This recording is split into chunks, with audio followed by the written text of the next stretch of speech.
Hello, my name is Jiso and I'm reading Master Dōgen Shōbōgenzō. And we're on chapter 61, Kenbutsu, Meeting Buddha. And we've reached paragraph 31 in the Nishijima Cross edition.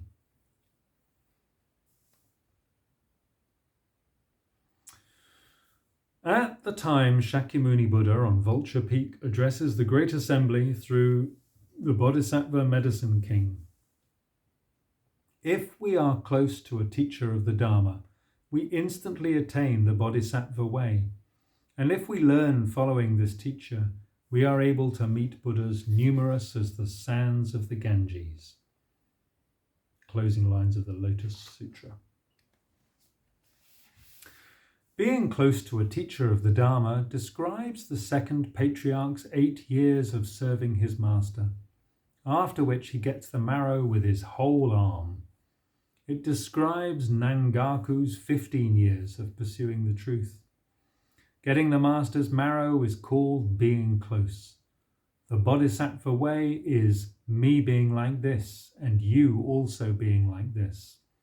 It is instantly to attain a limitlessly abundant tangle of action.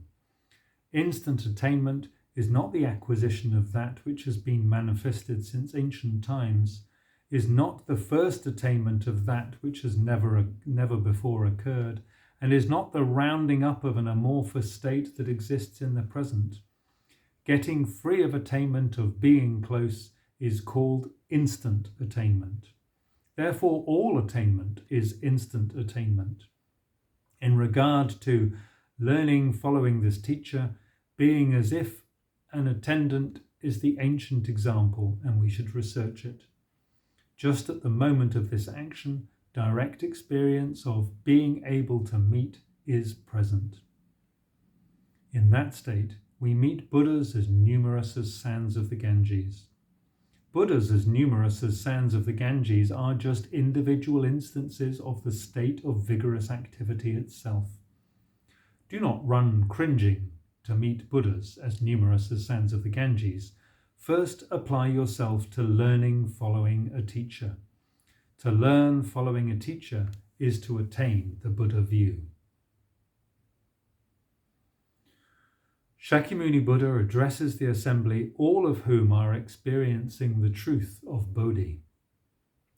Profoundly entering the balanced state of dhyana, we meet the Buddhas of the 10 directions. The whole universe is profound because it is in the Buddha lands of the 10 directions. It is not wide, not great, not small, and not narrow. When we act following circumstances. This is called total inclusion. The action is not of 7 feet, 8 feet, or 10 feet. It is total inclusion with no outside and is the one word enter. And this profound entry is the balanced state of dhyana. To profoundly enter the balanced state of dhyana is to meet the Buddhas of the 10 directions. Because he is able to exist, profoundly entering this place with no one contacting him, he meets the Buddhas of the 10 directions. Because she will not receive it even if I take it, Buddhas in the 10 directions exist. Profound entry cannot manifest itself for a long, long time. Meeting the Buddhas of the 10 directions is just to see a reclining Tathagata. The balanced state of dhyana is impossible to get into or to get out of. Neither disbelieving nor fearing the real dragon, in the present moment of meeting Buddha, we need endeavour no further to get rid of doubt. We meet Buddha relying upon meeting Buddha, and thus we profoundly enter the balanced state of dhyana, relying upon the balanced state of dhyana.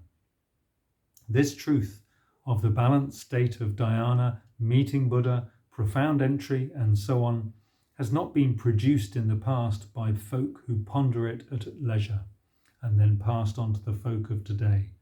And it is not an innovation of the present. Rather, a truth such as this is inevitable. All transmissions of the truth and receptions of the behaviour are like this. initiation of causes and attainment of effects are like this. Shakyamuni Buddha addresses the Bodhisattva universal virtue. From the Sanskrit Samantabhadra, he is often depicted riding on a white elephant as the right-hand attendant of the Buddha. If there is anyone who receives and retains, reads and recites, rightly remembers, practices and copies this sutra of the flower of Dharma, we should know that that person is meeting Shakyamuni Buddha and hearing this sutra as if from the Buddha's mouth. In general, all the Buddhas say that to meet Shakyamuni Buddha and to realize the state of Shakyamuni Buddha is to realize the truth and to become Buddha. Such behavior of Buddhas is originally attained through each of these 7 practices. A person who performs the 7 practices is that person whom we should know, and is the very person here and now as he or she is. Because this is just the state in which we meet Shakyamuni Buddha, it is directly hearing this sutra as if from the Buddha's mouth. Shakyamuni Buddha, since having met Shakyamuni Buddha, is Shakyamuni Buddha. Thus, the form of his tongue universally enfolds the 3,000-fold way. What mountain or ocean could be other than the Buddha's sutras? For this reason, the very person here and now who copies is meeting alone with Shakyamuni Buddha. The Buddha's mouth is constantly open through the myriad ages. What moment could be other than the sutras? For this reason, the practitioner who receives and retains the sutras is meeting solely with Shakyamuni Buddha. The virtue of not only the eyes and ears, but also the nose and so on, may also be like this. The front and the back, the left and the right, taking and leaving, an instant of the present, also are like this. We have been born to experience this sutra of the present. How could we not rejoice to be meeting Shakyamuni Buddha? Life is an encounter with Shakyamuni Buddha. People who spurring the body-mind, receive and retain, read and recite, rightly remember, practice and copy this sutra of the flower of Dharma, may already be meeting Shakyamuni Buddha. They are hearing this sutra as if from the Buddha's mouth. Who could not vie to listen to it? Those who have no urgency and who do not apply themselves are wretched living beings without happiness or wisdom. One who practices is that person whom we should know is meeting Shakyamuni Buddha.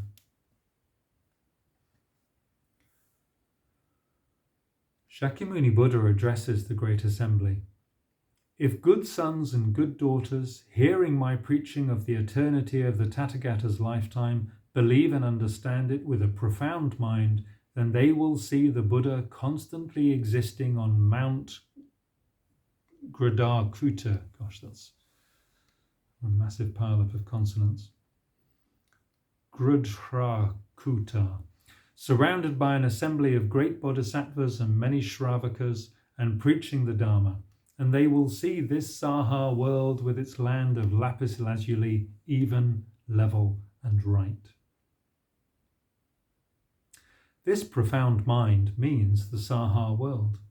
Belief and understanding means the place of no escape. Who could not believe and understand the Buddha's words of real truth?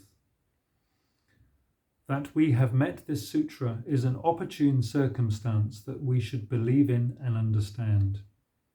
In order to believe in and understand with a profound mind this flower of Dharma, and in order to believe in and understand with a profound mind the eternity of the Tathagata's lifetime, we have longed to be born in this Saha realm. The mystical power of the Tathagata, the power of his compassion, and the power of the eternity of his lifetime are able, by means of mind, to make us believe and understand, are able, by means of body, to make us believe and understand, are able, by means of the whole universe, to make us believe and understand, are able, by means of Buddhist patriarchs, to make us believe and understand, are able, by means of all dharmas, to make us believe and understand, are able, by means of real form, to make us believe and understand, are able, by means of skin, flesh, bones and marrow, to make us believe and understand, and are able, by means of living and dying and going and coming, to make us believe and understand. These instances of belief and understanding are the state of meeting Buddha itself. Thus, clearly, when we possess the eye of the mind and meet Buddha, and when we attain the eye of belief and understanding, we meet Buddha. That he speaks not only of meeting Buddha, but of seeing his constant existence on Mount Grudrakruta may mean that the constant existence of Grudrakruta mountain is totally the same as the Tathagata's lifetime. This being so, seeing the Buddha constantly existing on Mount Grudrakruta describes the constant existence in the past both of the Tathagata and of Grudrakruta mountain, and the constant existence in the future both of the Tathagata and of Grudrakruta mountain. The Bodhisattvas and Shravakas similarly may be constant existence, and preaching the Dharma also may be constant existence. We are looking at this Saha world with its land of lapis lazuli, even, level and right. Do not be disturbed in looking at the Saha world. High places are level, being high, and low places are level, being low. This ground is land of lapis lazuli. Do not disdain eyes that see it as level, even and right. Land in which the ground is of lapis lazuli is like this. Even if we saw this ground as other than lapis lazuli, Grudrakruta mountain would not be Grudrakruta mountain, and Shakyamuni Buddha would not be Shakyamuni Buddha. The belief and understanding that the land is lapis lazuli is just the form of profound belief and understanding, and is the state of meeting Buddha itself. Okay, I think I better stop there before I mash up any more of Shōbōgenzō. Thank you very much for listening. Please take care.